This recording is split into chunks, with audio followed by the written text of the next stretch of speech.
Are you familiar with vaccines? Vaccines are extremely important. They help keep our families and our children safe.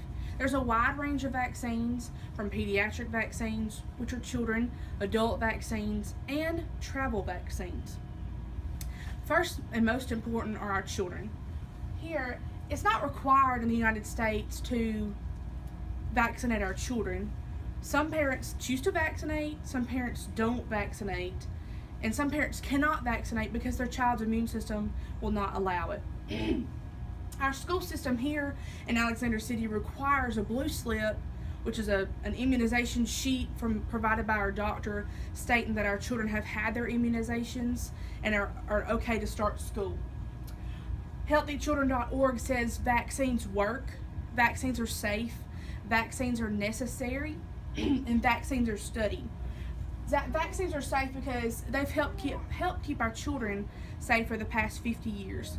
Childhood vaccines are 90 to 99% effective, and there are mild side effects, which is like swelling at the injection site or fever, and even some babies get kind of fussy. Vaccines are safe because the FDA reviews the vaccine, they study the vaccine and how it's made, and they conduct studies on children that have had the vaccine.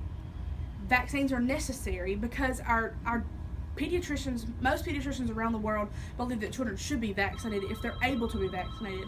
And last, vaccines are studied to monitor the vaccine system and their side effects. The CDC and FDA have come up with VAERS, which is Vaccine Adverse Event Reporting System. Doctors are required to report most certain vaccine issues, and parents can report. Examples of pediatric vaccines are hepatitis B, Tdap, inactive poliovirus, varicella, and the flu. The flu is an annual vaccine that's supposed to be given.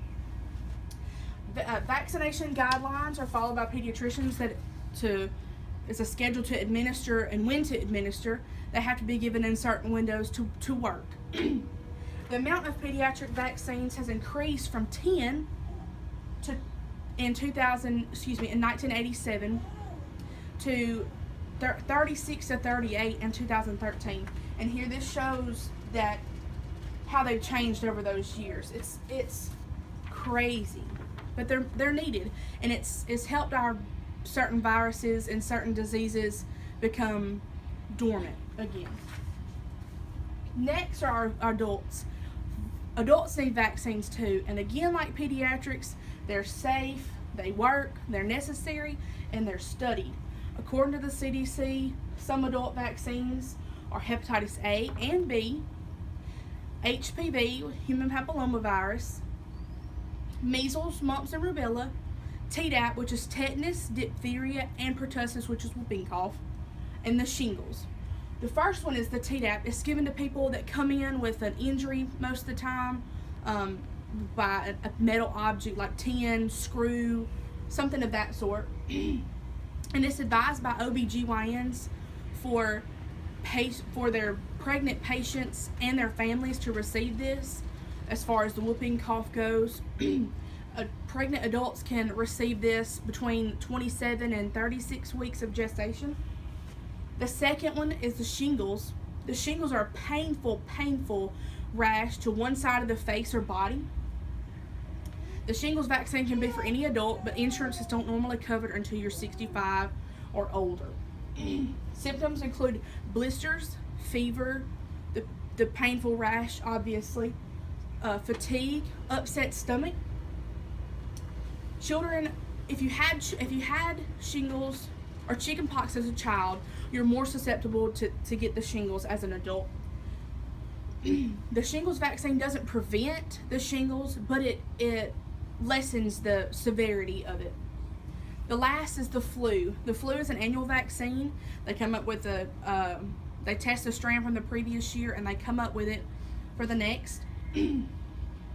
The National Foundation for Infectious Diseases states that 49,000 people die every year from the flu.